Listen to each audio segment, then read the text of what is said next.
Savez-vous quelle est la catégorie de personnes qui risquent le plus d'être victimes d'un homicide en France? On a du mal à y croire, mais ce sont les bébés de 0 à 1 an. C'est en tout cas le résultat d'une étude très sérieuse que nous allons détailler dans un instant avec notre invité. Merci d'être ici. Plus globalement, on a du mal en France à recenser les enfants maltraités. Certains services hospitaliers sont spécialisés dans ces consultations où il faut toujours lever un doute entre accident ou agression. Attention, certaines des images de ce reportage sont particulièrement difficiles à supporter. C'est le dossier du 13h. Il est signé Marie-Pierre Cassignard et Mathieu Bierden. Depuis plusieurs mois, ces parents vivent avec le doute. Ils ne savent toujours pas ce qui a conduit leur bébé de 4 mois aux urgences. Ce soir-là, la maman récupère le nourrisson chez son assistante maternelle. Très vite, elle voit que quelque chose ne va pas. Quand vous découvrez votre enfant, je vous dis, les yeux révulsés, hypotonique, donc vous vous posez beaucoup de questions de ce qu'il a pu se passer. L'assistante maternelle nous a dit qu'elle avait fait un refus alimentaire, qu'elle a fait un malaise et que ensuite sa tête avait cogné contre la table. Vous y croyez? Nous avons des doutes. Accident ou maltraitance? Le bébé est hospitalisé en urgence pour un hématome intracrânien. Mais les médecins ne peuvent rien prouver. L'enfant est sauvé et le dossier sera clos. Identifier la maltraitance, c'est le travail de cette cellule spécialisée installée au cœur des urgences de l'hôpital de Rennes.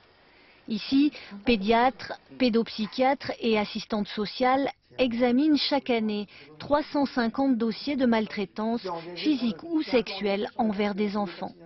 Ce jour-là, une petite fille de 8 ans vient d'être admise. Il m'a rarement été donné d'avoir une consultation aussi vomitive que ça. Vraiment, réellement vomitive. Avec une petite fille avec qui le contact se passe bien, une petite fille qui est rapidement trop à l'aise. Une aisance qui cache l'impensable. La fillette dira avec ses mots le cauchemar qu'elle vit avec son beau-père. L'ami de maman, il met son zizi dans la foufoune et dans le derrière, et ça je supporte pas. L'examen médical conforte les médecins. Ici, il y a suffisamment d'éléments pour faire un signalement à la justice. C'est essentiel que ce signalement soit fait pour que l'enfant s'approprie le fait qu'elle a été victime de quelque chose qu'elle n'aurait pas dû avoir. C'est difficile de dire qu'on ne va pas faire signalement parce que de peur de provoquer un cataclysme dans la famille. Ben oui, ça on sait que ça va faire un cataclysme dans la famille, mais il faut d'abord protéger l'enfant. Une fois le signalement fait, les petites victimes sont examinées dans des unités médico-judiciaires, comme ici, à l'hôpital Trousseau de Paris. Dans leur consultation, les médecins voient de tout. Du poignet blessé, d'un bébé attaché des heures à son lit, au corps tuméfié d'enfants, régulièrement battus. Parfois les blessures paraissent moins graves, mais certains signes ne trompent pas.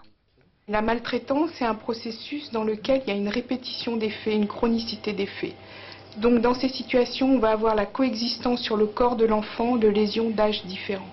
Ça c'est très important, on va avoir des lésions anciennes qui cohabitent avec des lésions récentes. Aujourd'hui en France, 26 000 dossiers d'enfants victimes de maltraitance arrivent devant la justice. Pour les nourrissons de moins de 1 an, seulement 10 à 20 cas de mort violente sont recensés chaque année. Trop peu selon ce magistrat qui s'occupe de la section des mineurs au parquet de Paris. Je pense que ce n'est pas très réaliste et qu'il y en a malheureusement forcément plus et qu'il y a un certain nombre de cas qui passent à travers, des cas qu'on va mettre sous l'appellation mort subite du nourrisson par exemple, alors que peut-être il y avait eu des maltraitances à la base. Au nom du respect de l'intimité familiale, on oublie parfois que pour certains enfants, le lieu le plus dangereux, c'est justement leur famille. Alors, sait-on vraiment la vérité concernant les agressions sur les bébés en France? La mort subite du nourrisson est-elle un alibi qui cache beaucoup de mauvais traitements ou d'homicides? C'est le témoignage